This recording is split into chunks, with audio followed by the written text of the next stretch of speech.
Hello, everyone, and welcome to Kicking Off a Career in Activism. Grace said it is a personal favourite topic of ours, and I'm really excited. You know, when you're just with a star-studded panel, like I'm big fans of all these humans, so I'm really excited for the people at home to learn more about their work. But yeah, I guess we're here on this panel because we know that soccer impacts the world. We're talking major change. And these fine humans on the panel are here because they're making careers out of combining soccer and social impact for good.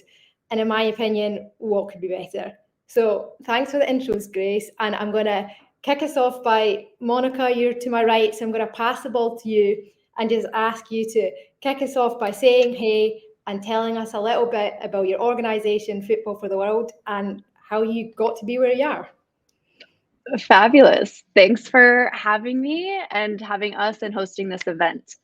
My name's Monica Basilovac. I work as the Executive Director of Football for the World Foundation, USA, and we're a nonprofit that works in the realms of addressing racial inequality, gender inequality, LGBTQ plus inclusion, and really mental health are our 4 pillars, and addressing those things through soccer. So we do it in youth programming at the grassroots levels in different communities, all the way up to the professional level. And I started working in this space about 12 years ago. I was in college at the time and had an opportunity to study abroad. And it was a couple pivotal moments of recognition for me of how I was able to enter different spaces, being a college athlete, and having a number of resources the way that I grew up, and recognizing that there were many communities across the globe and even locally in my hometown of Omaha, Nebraska, that didn't have the same access to these resources. And so, series of different light bulb moments and recognizing I needed to do something about it started with volunteer projects and passion projects and evolved into this can be a nonprofit on its own. And from there, it led to Googling how to start a nonprofit and how to how to make a career out of this work. And it snowballed from there to where what was a passion project and something I was doing during school and after hours or outside of my full-time job after college, I've made it into my full-time job where it was a paid position about 7 years ago now. So happy to share more about that throughout the panel, but a Google search is how it started and how it happened. So I love that. We've got an ad for Google. It all starts with a Google search. It really does, folks. You just have to dive in. Thanks for that, Monica. Fun fact about Monica and I, we've climbed the Sydney Harbour Bridge together, so it's deep. It goes way back. I'll pass it to you, and I'd love it if you could tell all the folks listening about your work and the awesome Kicking Out Transphobia. Yeah. Hi, Monica. I met Monica like few years ago, and I think I in the process that Monica say, like Google how become a non-profit organization, because I started Kicking Out Transphobia like 4 years ago. This is a community project, and they start something from my heart, and I see how impact the community. So it's something that I start doing. So I have been involved in soccer like for, let's say, more than 10 years. I cannot forget. So creating spaces for LGBTQ people to play the sport they love. So I get involved in my LGBT soccer club in Philadelphia. And then also I become a board member for the IGLAFA, which is the International LGBTQ Football Association. And Kicking Out Transphobia started in 2020 when was the COVID shutdown.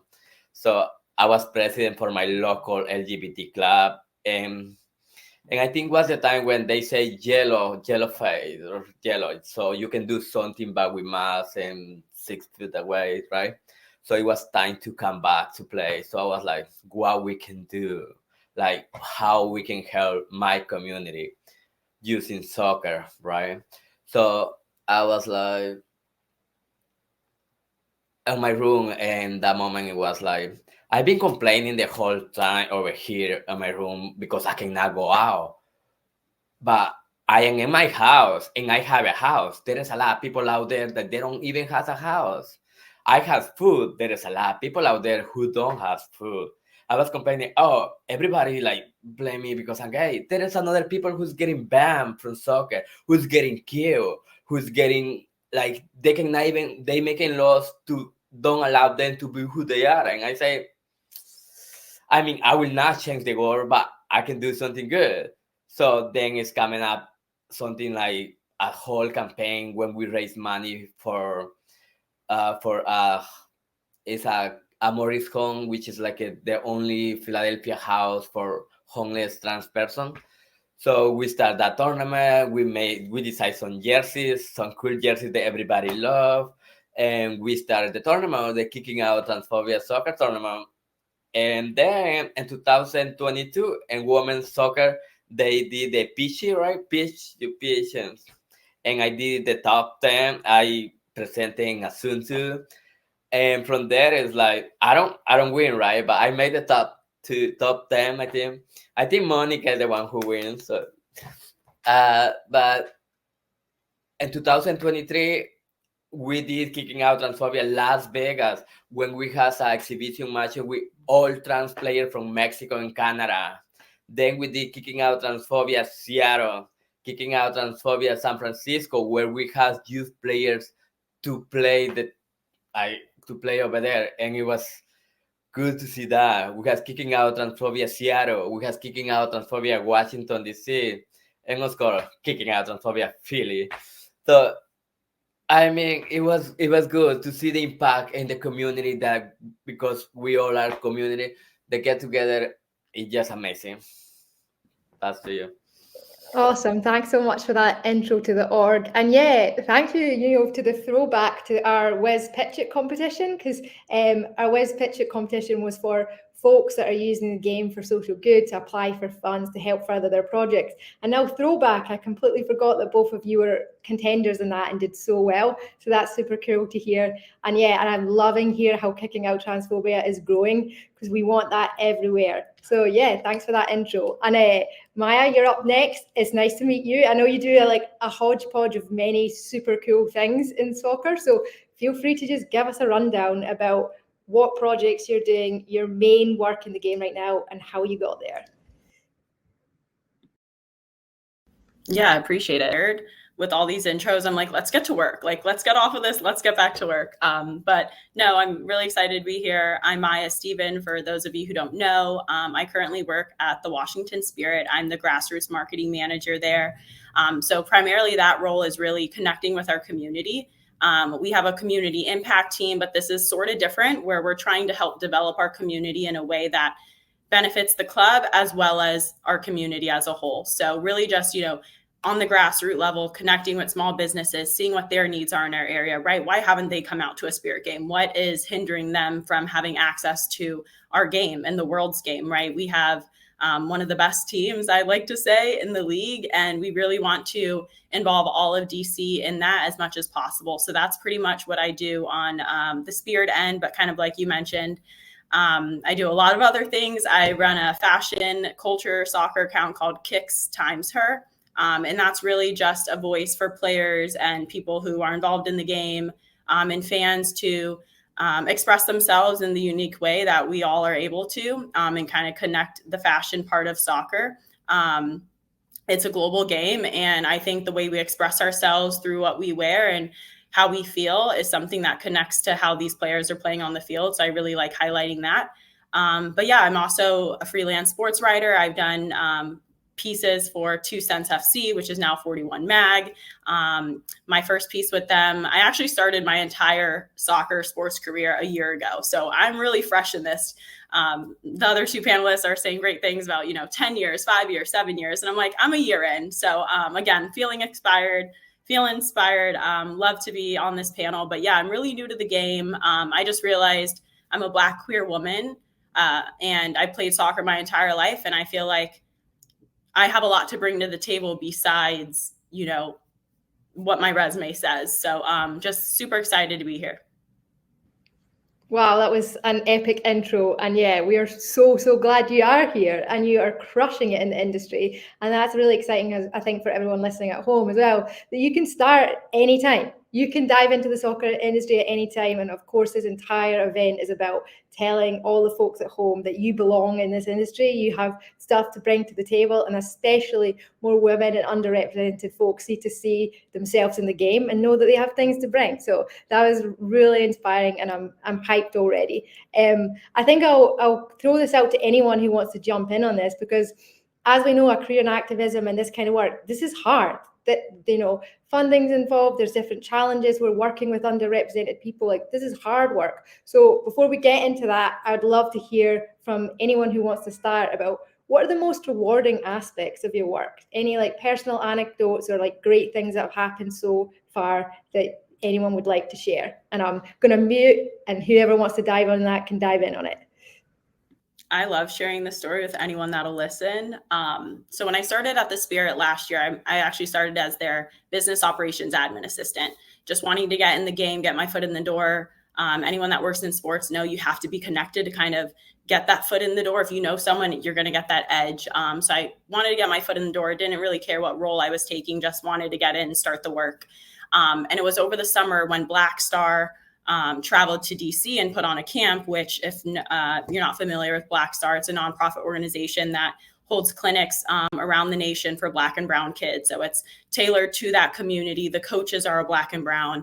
The kids that are recruited to this event are Black and brown. There's colleges and US soccer and professional teams that come out and scout and give these children an opportunity, you know, to succeed and go to the next level. So on behalf of the Spirit, I went as a representative, and I played soccer in like 95-degree weather all day. And I remember getting home exhausted, bruised, covering my body with bruises. And I was like, I could do this every single day. And that's when I kind of took the leap, and I, you know, expressed interest to our executive leadership staff. And I was like, hey, if I can be more involved with community, this is where I think you're going to get the best out of me. And, you know, I'm so early on in the game, but I think this is where I'm going to thrive.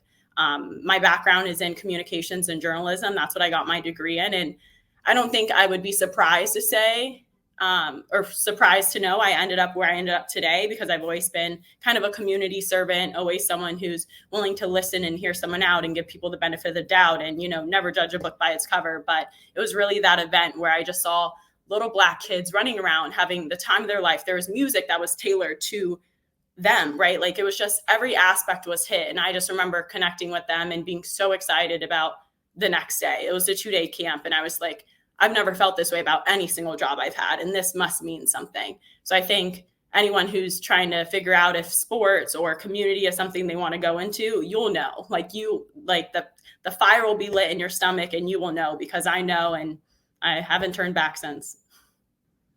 Oh, wow, that's awesome. And there's nothing more wholesome and fulfilling than people who really love the work they do. Like, it's such a privilege and so exciting. And I'm loving that you're in that spot. And one nugget I heard from this, just from everyone learning, is like, I loved how, Maya, you can advocate for yourself. You told your club with your skills that actually I'd be so good in this role. Like, I can do this kind of work. And I think that can be applicable to loads of different things. So what we should be thinking about in the spaces we're in, like, advocate for yourself, speak to different organizations and talk about the work you're doing and say that you could do that kind of work. And I think, as we've seen, that can work out. Cool. I'd love Monica or you to jump in with the most rewarding aspect of your work. I think Maya said something important over there that I will just follow up. To see your community over there playing the sport they love and happy, I think that's the most rewarding thing you can get. For example, for me, it's like when we have those tournaments and there is like all the trans players come to me and say, thank you for all you do. I mean, that is enough for me. And that actually give me more energy to continue doing it, because they need the visibility, they need the representation, they need to stay a space, they need to be included. So for me, it's like, I mean, if there were not that much transphobia in the world, I will be, for now, my pronouns will be she, her, and I will probably have a different name. So for me, it's like build like new safe space for the young people who's coming up, and they need those space to be who they are. And yeah, that's the most rewarding part for me, for them to have that one. And sometimes, like, for example, kicking out transphobia, Philly, we started, right? The first one, a trans player, she joined as a player. She said she never played before. guess where she's now? She's involved in the league where we organize there. So, I mean, that is the most rewarding thing I can get from there. Chills, that's awesome, and I can just feel your energy there. And I think everyone we post Kicking Out Transphobia content quite often, and I think the photos as well. I'm going to re-say that, like, the photos that you've got from those events, they just exude so much trans joy, so much trans pride, and like just what an amazing space you're creating, and we love everything about it. Monica, you're up. I'm going to merge two stories of impact maybe into one, because it speaks to like that representation piece and how important like that impact is. So we run a league in North Omaha, a predominantly Black community. And every year at the end of the season, we run a Friday night league. We host an end of season celebration. Maya, it sounds very similar, right? Like you've got music that's catered to this audience. You're bringing the vibes. And this year we had the Union Omaha, so the men's professional team in our city. 3 of their players decided to coach for Football for the World this year. And we decided to make cutouts, life-size cutouts of these players and put them up for the end of season celebration. And I'm like, all right, cool, visual representation, even though we've had these 2 out of the 3 coaches were men of color that were leading their teams, and all season long they had access to them. But these kids, when they came running up, they came like off the bus, they get to the field, they see these life-size cutouts, and all of them just start freaking out. And they're like, Coach B, oh my God. And you could just see the excitement and like level of affection that they had for these life-size cutouts that were just like leaning up against a fence, ran up to it, just were so excited to see their coach in a cutout size. And then of course see their coach in real life. But it just demonstrated to me this like affection and the impact that having, number one, professional players be coaches for them all season long, that connection was like formed and made, and the excitement and energy that then like that brought them to the game. And so it just made this really like straightforward pipeline to representation and to this pathway to professional level. And beyond that, just like excitement around the game. Like you have kids that weren't playing on a team before, now like hype about soccer, and not just basketball or football or the maybe more popular traditional pathways for them. So that was one. And just something similar happened a couple weeks ago as well. We work in Omaha, but we work in Jamaica. And we had a group of volunteers. We had 20 volunteers.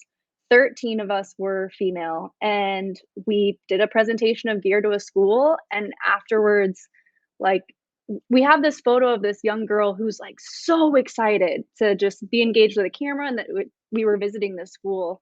And afterwards, this teacher came up and she pulled aside like some of us females and just expressed like, what you're doing is so important, because this young girl who we have this excited photo of, she just came up to us and expressed like, I really didn't know that there were females that played, and having you all visit as female footballers makes such an impact. So this girl's hyped now to play football in a country where it's not necessarily visible all the time.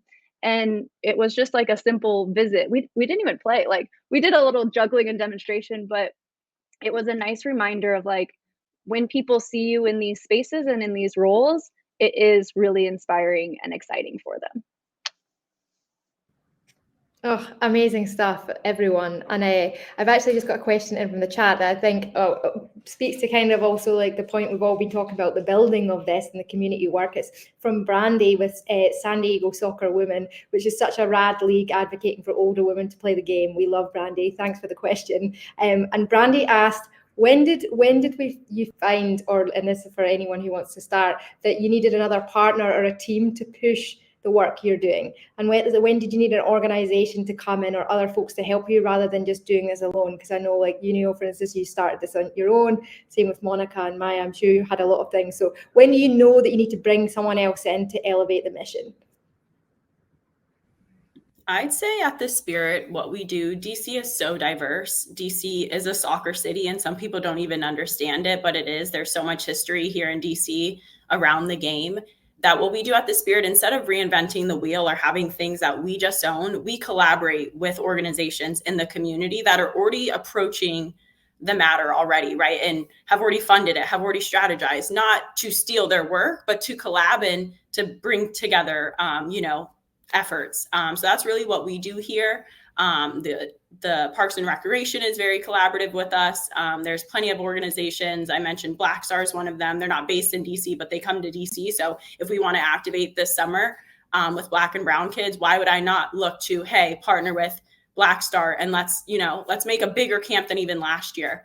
So really what we like to do is collaborate with the people in the community that are already doing this, that live in this community, that know, and that could easily guide us as well, instead of, putting in efforts that people have already strategized. Continue what Maya say. I feel the partnerships are so important too, and find the right one is good one. Sometimes there is gonna be a small organization, but it's gonna be the other one. It's big one. Both can give you something each other, and they can build a good partnership. So that's like, you see the also knowing your community, know like where you give you. So it's like it's how you're gonna find and you're gonna realize that you need help, because sometimes it's a lot for one person to do like those kind of stuff. Yeah, I would say when I was looking at starting Football for the World, I spent over a year researching what other orgs are out here that are doing similar work. Can I partner with them? Is it time to partner with them? Are they in the geographical locations that match where I want to do this work? Okay, if they're not, it looks like I'm not finding the group or the organization that exists that is doing what I want to do. So that's when it was time for me to create it on my own. After that, though, it does lean into that partnerships piece of now, rather than going in and starting our own club or like trying to pull different kids, it's like, all right, now we partner with after school sites. So after school site, you don't have to take on this mission of trying to run a soccer club. Let us come in and provide this opportunity. That's where the partnership comes in. So we're now based at 7 different after school sites. It also alleviates this need for transportation for the kids. It provides other resources like homework help and tutoring and mental health resources that we're not able to all on our own either, because we have a lot size and we're not the experts in all of those spaces, but let us be the expert in what we are really good at. Totally. I think collaboration is key. I think that's what I'm hearing for the panel. And I think, and this network and everyone, I'm loving seeing like in the chat, people being like, I'm in this space or I'm doing this, like we should connect, because that's what this is all about. All of us here today really want to make a difference and an impact in this game and help people who are in the space. So I think like communicating with others, putting those feelers out, and Maya, to your point, like community orgs, who's already right there as well doing this work, and you can just amplify it, and then everything can grow and get bigger. So, I think that collaboration piece is key. So we've heard so much success. I'm hyped, I'm fueled, but also want to like talk about some of the challenges, because this is hard work. So I'd love it if someone would want to kick us off about some of the hardest aspects of their work, in activism and helping other groups, and how they work through that.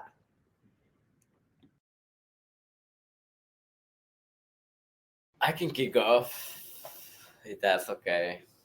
Well, in my situation, I feel like we are in like a political statement. So it's like, it's always hard to find that partnership with other organizations, because they refuse to, if we do this one, the other side is going to be mad. So usually I have a hard time to find that partnership from like a field facilities and all that kind of stuff. I feel that if I want to go to another city, someone like kind of look it up and those kind of things. So that will be one issue, I think. I will say fields and space is also another issue. Like the local ones are not like so helpful, and it's hard to access to them. That would be my. And you're finding it hard to like access the fields and get that space, which I'm sure it's definitely an issue that we hear many soccer organizations face, and it's about that space and getting those resources. Like, how have you managed to work through that in the past? If the ones like directly in your space, like in Philly, aren't helping, how have you managed to work through that? Because you've put on some incredible events with Kicking Out Transphobia. So what were some of the alternative routes you took when you couldn't get the space and the resources right there? For example, we were in the DC United, and I think the Spirit played there too. And we were on the same day with the Women's Soccer House event in Washington, D.C. And they actually give us the field that is inside in the stadium. And I guess Maya know the name, I did forget. But that was a good partnership, how they provide us those fields. I mean, they were not using those fields, so they give it to us and we use it for a good cause. And we also had a situation with in San Francisco. No, it was in Seattle. I think the boroughs, like, they rented the field to those space. So we were like having issue with softball and with soccer at the same time. And you cannot play those two sports at the same time. So like how you book two sports that they don't get along in the same day and in the same time. So those kind of things. Yeah, we did a whole new network for soccer, softball support. That doesn't sound like the easiest crossover on the same pitch. Actually, Maya, this question might be applicable right to you because it's just coming on the chat. It's asking how professional clubs can become more involved with football for good organisations and give back to the community. And as you've showcased, Washington Spirit is doing a phenomenal job with that. So do you want to just jump in on that just now, and then we can go back to other questions? Yeah, absolutely. I think our league does really well on showcasing that we're interested in these type of partnerships and collaborations. I think because our league is so young, we're only, I think, 12, 13 years old. It's a lack of resources, right? So I work community development. This is a newly formed department within last month at the Spirit. And then our community impact team is a member one. It's one person. So we have local partnerships with community organizations. But again, that's only one person being able to coordinate, facilitate, do everything that's necessary for this. And Monica's nodding her head because she knows it's like lack of resources, right? So I think respond. Yeah. I think what could seriously kick off a professional club taking, community service work a little bit more serious is the players. And I hate to maybe put that on them because they are athletes and they have so much to focus on the field. But the minute a player comes to our team and says, hey, I love kids, I want to do something in the community with kids, that's my job now. Like now it's our player, right? Now we have a player who's going to attach themselves to this. That's going to bring out not only soccer fans, but regular people in the community who might not know us, but want to partake because they're like, oh, I've heard that name here or there. So yeah, it's when the players come to us and bring up some sort of initiative, we are so ready to get on board. Nicole Barnhart, who former U.S. Women's National Team player, she's on our team. Last year, we did an adaptive clinic with a nonprofit called So Kids Soar, which puts on adaptive sports clinics for kids in the DMV area. So she reached out. She's like, hey, I'd love to be a part of that clinic. We did one clinic. They have her as an ambassador now. She is on her free time. She doesn't even have to reach out to us if she wants to do something with them. She does that on her own. So it's really, I think, about the whole organization getting on board with community initiatives, because again, like I said, our team's a team of one on the community impact team and then a team of one on the community development team. But the whole org has to buy in. That's for sure. Yeah, that's great. And I think the player aspect is key. And we've also sort of heard that before in this industry, there can sometimes be a disconnect between things that players want to do. Like, I actually really care about X, Y, Z and things. I didn't know this was an offering for me to go to, or it was in the community. So just like as industry personnel, plugging that gap between, players, professional clubs and the community outreach, so we can share resources because we need it. And I think Monica is like gearing to jump on this. So I'll let you go from there.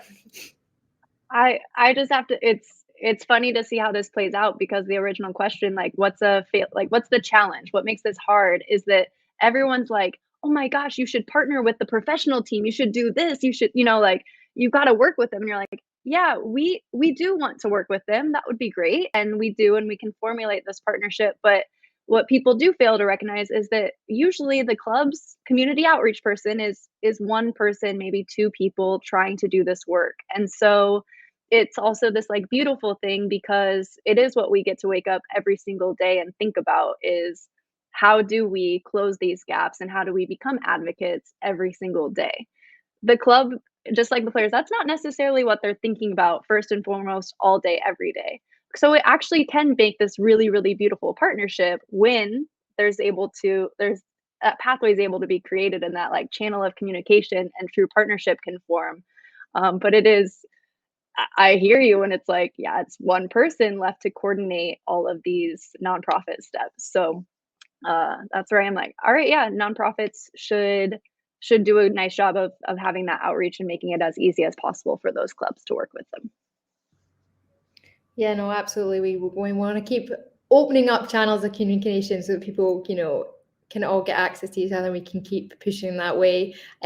For everyone listening at home, because as you said, Monica, it is a privilege and it is an exciting thing that we get to do this work and think about it. And I think more and more people are really drawn to, I want to work in activism. I want to make an impact, and especially like we now, writings on the wall with our like amazing US women's national team, like soccer and political change and social activism is such a powerhouse, such a driving force. So what are the skills, and like Maya, we'll start with you and we'll go along. What are the top skills you would say for people listening at home that you need to be able to do this kind of work? Just to give folks some pointers who are listening, that maybe things that they didn't realize, that skills they had, that are good community organizers or things like that, they could actually be channeling into a career. Yeah, and my perspective is strictly from working for a women's team in the NWSL. Patience is number one. I can start when the season ends. That's kind of when my brain starts going again. It's like, okay, now I have 3 months to plan what I want to do for the season, and I can have all these big ideas, right? Let's put a camp in every neighborhood over the summer, do something like that. But patience, because again, it's lack of resources. It's a team of one. Our budget's not, you can't, I think I met with someone from the Denver Broncos when I was just doing research about community development over the preseason. She was like, yeah, our investor or our owners fund our entire department. So if we want to do anything, we just we got it. It's secured. I was like, that must be so nice. Like, that's not how this exists over here. Sometimes we're like, how do we get 50 soccer balls to this elementary school like tomorrow? Like these are problems we're facing even on a professional level, just because we're so young and we're fighting for space. DC, I think, has like 6 professional teams. And when I send out cold emails, I literally have to explain we're the Washington Spirit, the women's professional soccer team. The Capitals don't have to do that. The Commanders don't have to do that. I'm still having to do that. So patience. I'm excited to even get like one large event off the ground this season. If I can check that off, I will have said, I succeeded. I did my job. So patience, number one. And second to that, communication. I know how passionate I am about the work I do. I know what target communities I want to help. I know what level, I want to push these kids to reach. But if I'm not communicating that, people can't read my brain. And I think working in such a fast-paced environment, I have people on the marketing team who have other things to do besides put out a flyer for an event that I'm hosting, right? So I need to make sure I'm communicating at all times the priority of things, and get my ideas across for sure. Those are 2 things that I say you would have to enter this field. Great. No, I think they're good ones. And patience, I think that's hit home. Everyone's like, yeah, we know. So there can be a lot of roadblocks that just require that breath, that patience. We'll get there. But yeah, I feel you. And then also we all feel that introducing the Washington Spirit, the women's professional soccer team. Come on, people. I just sent an email today and I was like, I link our website so they know it's like a real thing. Because I'm like, oh, it's painful. Oh, it's painful. Your patience is incredible. So keep up the good work. Junio, what about you? Could you give us the top skills that you think you need to be able to do this kind of work? I will add 2 more to what Maya said. I would say passion. You really need to be passionate about what you're doing. If you don't love what you're doing, I kind of see hard that you're gonna get kind of far. So you really need to love what you're doing and what you're organizing. And I will say another one is community engagement. You really need to engage with your community. You really need to see where you are, because I cannot go and host a Kicking Out Transphobia whereas there's not any LGBTQI player. So those kind of things you can be like, that. But you also can, for example, the states that has a lot laws against that. So you need to bring those events actually over there, because they kind of know that queer trans people exist. So they kind of need that visibility over there. So that's why Kicking Out Transphobia is going to Orlando, Florida over there in June. So yeah, those kind of things, I will say, community and passion about what you do. Yeah, wow. I think, yeah, no one would deny your passion. We're all feeling it big time. And yeah, absolutely. Monica, what about you? Top skills that people listening need to be able to do this work? I'm going to do that thing that's like the catch-all, because we like to have a career in activism, whatever your skill set is, we need it. So if you are like feeding off the last panel, I need lawyers to work for Football for the World, or I need legal insight. I need accountants. If you're really, really good at marketing and big picture visioning, like, and branding, we need you. If you're really good at financials and spreadsheets and data, we need you. Like, activism doesn't sleep, and it's ongoing, and just like any business, like, it needs all these different facets to make it be successful. So if you're really good at planning and organizing and community building, like, we need you. So there's so many different like spaces and places, and and really, really good organizations out there that need you as either a board member, might need you as a staff member, might need you as a volunteer. That there's places and ways for you to fit into those puzzles. So when I look around, like, a couple of the organizations or projects that I work on too, like, we're always looking at our team skill sets and like, oh my gosh, no, we actually don't have someone that like has to do the finances. We need someone that's like wants to handle that.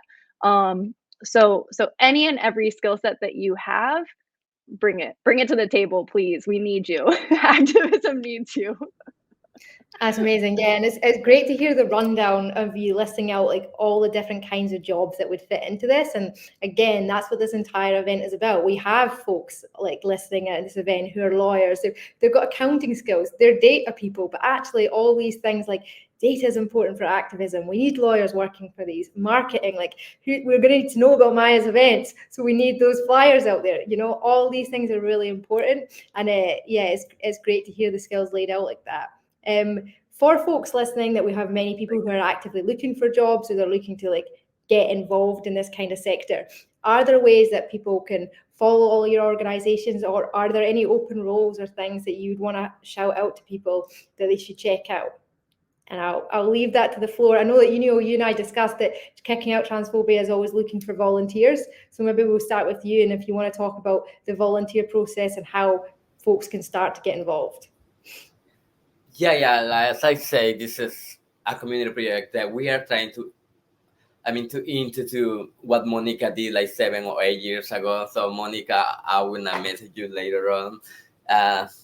But yeah, like we always, like, for example, as Monica said, we need people who, for example, who knows how to do a website. So we need them here. We welcome that. If financial stuff also, any help we can get is always welcome. And yeah, if you want to join, you are passionate about the cause, just come on and join us. We need actually more cities to hold those kind of events. So if we do like 5 more cities this year, I will be more excited, because we are actually planning to do more. We are coming back to San Francisco. We're coming back to Washington, D.C. in August. We're going to Seattle again. Mexico is in March too.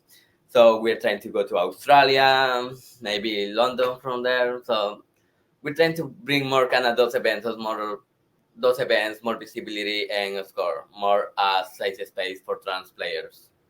That's awesome, and I'll reiterate this for everyone listening, that after these events you're going to get career fair toolkits, which will have all the links that we've been pinging in the chat, so that you can follow these organizations and stay connected. Because yeah, as said, they need loads of people to help kick out transphobia, so there's going to be loads of positions, and apparently in every city, country ever. So there will be one near you. You can look out for that and get involved.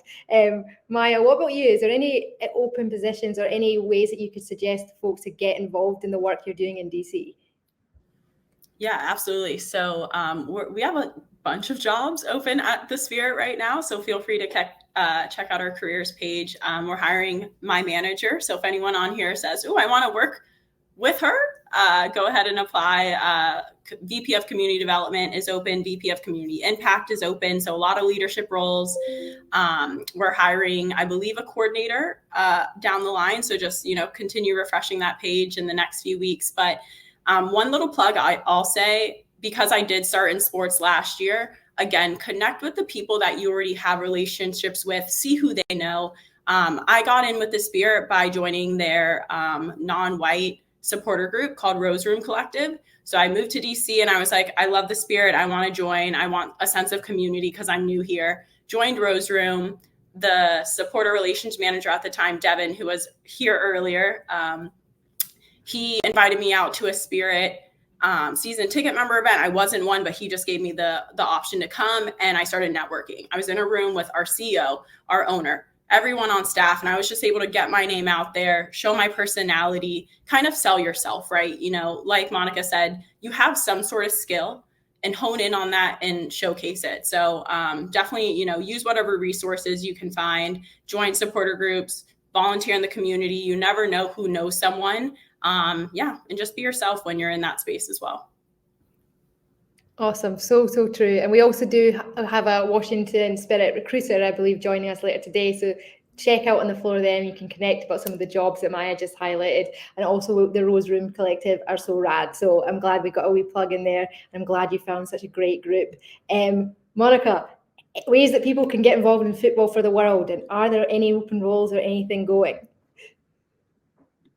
I wish I had the budget to hire a bunch of people, but I always say I think like hosting fundraisers is a really great to it helps the nonprofit out, and it's also a way that you can, whether it's gathering with your friends or invite your friends to a fundraiser event for the organization. If you have the skill sets of coaching or volunteering in that capacity, amazing. If you want to host an equipment drive, we have ways for people across the country to host a drive. And then this is another skill set. If you have supply chain logistics in your skill set, I'm trying to figure out the hack of how we're getting all this gear from A to point B all the time. It's host an equipment drive, host a fundraiser, and even following on social media is that way for people from anywhere to get involved and show support. So I'll say those kind of the 3 ways to get involved at the moment.